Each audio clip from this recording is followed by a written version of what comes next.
Ayan guys, nandito tayo sa Antipolo. Ayan.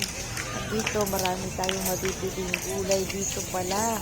Sa ibaba lang ng simbahan. Kaya magkano tali ng Nakita nyo naman ang mga gabi niyan. Wala na po sa kilo yan. Tik sa laman, napakaganda ng laman. At mga sariwa. Bili tayo ng gabi niya. Ayan, dyan dito lang yan sa gilid ng simbahan na 50 lang isang tali na to. Nagsimba kasi kami Kaya dito, bibili mo na ako ng ano. dumaan kami sa, may nadaanan kami dito ng Nakakatuwa pala dito. at mga prutas. Ayan, kadami din nilang saging dito. Alam nyo ba guys, murang-mura lang ang presyo ng mga gulay at prutas dito sa Antipolo. May nakapit silang dami sa presyo doon sa gilid. Hindi sila pwedeng magtaas. Hindi sila pwedeng Magkano sa kamuting kahoy? Ganyan sila. Parang So, ayan. Kami nagtingin-tingin kami bago kami nagsimba. Ayan, namasyal-masyal. Ito ay nadaanan. Kaya magkano sa mais? Magkano sa mais? Isang kilo.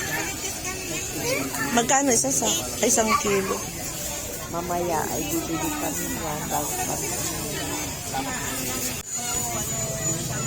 guyabano, suka,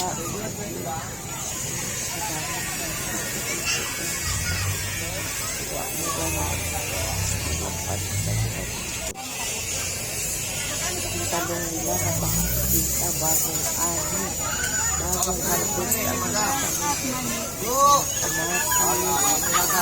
Magkano po sa mangga?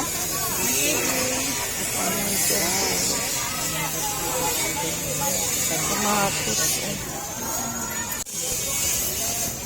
Magkano sa gabi? Ano lang?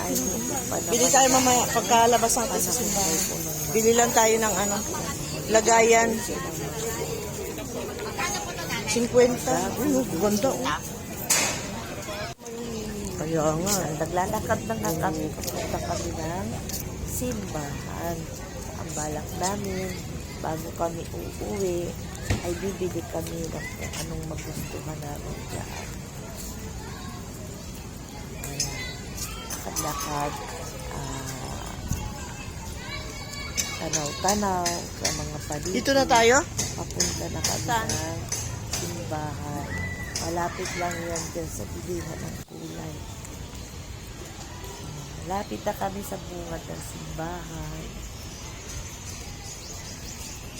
Masarap yung kasinusan lumabas-labas.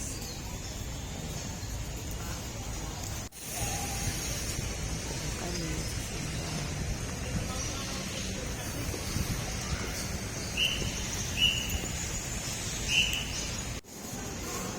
Pumasok na kami sa simbahan.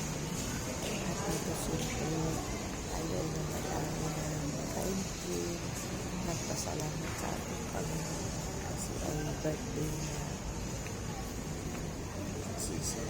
Salamat. Kailang minuto din kami dito sa loob ng simbahan.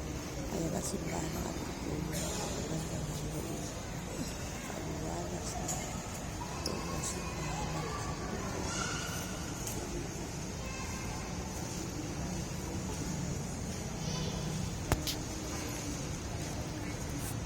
Ito banda nagsimba kami dito.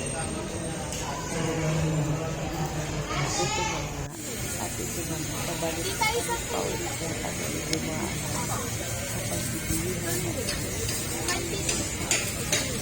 bumibigit ang pagkain ito na nga picture nagpakain si Madam Mayumi kaya ayan na dyan na nagtatapos yung aking video. Thank you for watching.